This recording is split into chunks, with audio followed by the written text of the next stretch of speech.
Willkommen zurück, weiter geht es mit dem Bookcover Keyboard Slim. Wir werden es zunächst auspacken und danach mit dem normalen Bookcover Keyboard vergleichen. In 6 Fragen klären wir, welches Cover besser ist. Let's go!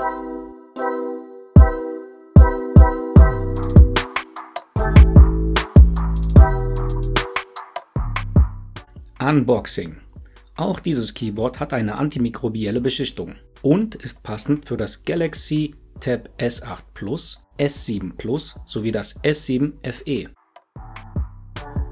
Auf der Rückseite sehen wir, dass es sich um ein deutsches Layout, also Querz, handelt. Wir greifen wieder rechts unten an und ziehen die Pappe nach oben hinab. Ein wenig reinigen und schon liegt das Keyboard vor uns. Im Papptrenner befindet sich eine Schnellanleitung, die wir ruhig beiseite legen können, denn das Produkt ist selbsterklärend. Hier sehen wir die Querztastatur, 3 Pogo-Pins und die Rückseite mit der Aussparung für den S-Pen. Zugeklappt ist es recht dünn und wiegt nicht viel. Und das ist die einzig mögliche Position.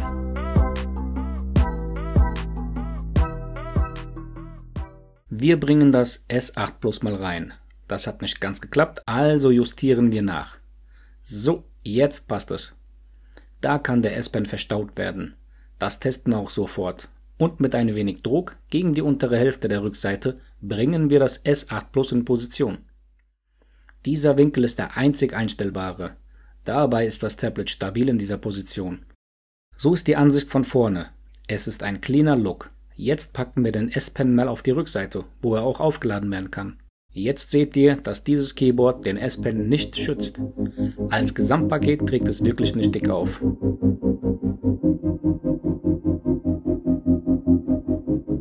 Ab jetzt vergleichen wir die beiden Bookcover Keyboards miteinander und finden in 6 Fragen das Bessere. Frage Nummer 1. Welches Bookcover eignet sich besser zum Transportieren? Das Slim Keyboard wiegt 345 Gramm und ist 286,3 x 196,7 x 13,4 mm groß. Das normale Keyboard mit Touchpad wiegt 505 Gramm und ist 14,7 mm dick. Dadurch ist es 1,3 mm dicker und 160 Gramm schwerer als das Slim Keyboard. Das ist ein klarer Vorteil für das Slim. Frage Nummer 2. Gibt es ungewollte Eigenschaften? Das normale Keyboard bzw. der Tastaturteil ist so schwer, dass es bei vertikalem Halten in der Hand nach unten rutscht. Dadurch wird das Display ungewollt eingeschaltet. Das ist nicht Sinn der Sache und ein klarer Nachteil. Das Slim hingegen ist so leicht, dass die Tastatur nicht nach unten rutscht und somit das Display nicht ungewollt eingeschaltet wird. Frage Nummer 3. Welches Cover ist flexibler? Hier punktet ganz klar das normale Cover, denn der Kickstand ist stufenlos verstellbar und bietet somit viele Positionen. Das kommt auch der Bedienung mit dem S-Pen zugute. Auch zugute kommt einem das Touchpad. Es ist zwar nicht riesig groß, aber die Bedienung hierüber funktioniert gut. Zu guter Letzt kann die Tastatur abgenommen werden, wenn sie nicht erfordert wird.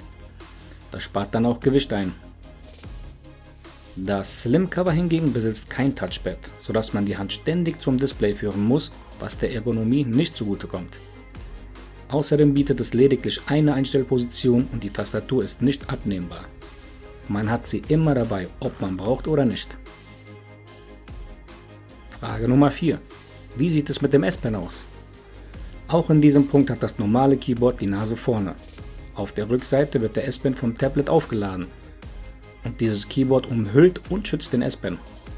Das Slim Cover hingegen umhüllt und schützt es nicht auf der Rückseite, sondern im Mittelteil.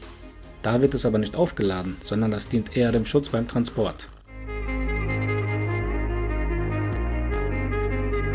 Frage Nummer 5. Welche Tastatur ist besser? Ganz ehrlich, die Tastaturen nehmen sich nicht viel. Auf beiden lässt sich sehr angenehm tippen, beim Slim fehlt mir persönlich eben das Touchpad. Und leider sind beide Tastaturen nicht beleuchtet. Frage Nummer 6. Welches Cover haftet besser? Auch in diesem Punkt verliert das Slim Cover. Seht mal, wie leicht es zu verschieben ist. Es benötigt wirklich nicht viel Kraft, um es zu verschieben. Das normale Cover hingegen ist extrem fest. Hier muss ich richtig Kraft aufbringen, um es zu verschieben. Hier wirken bzw. halten die Magnete anscheinend besser. Bonusfrage: Löst das Touchpad ungewollte Eingaben aus? Nein, da kann ich euch beruhigen.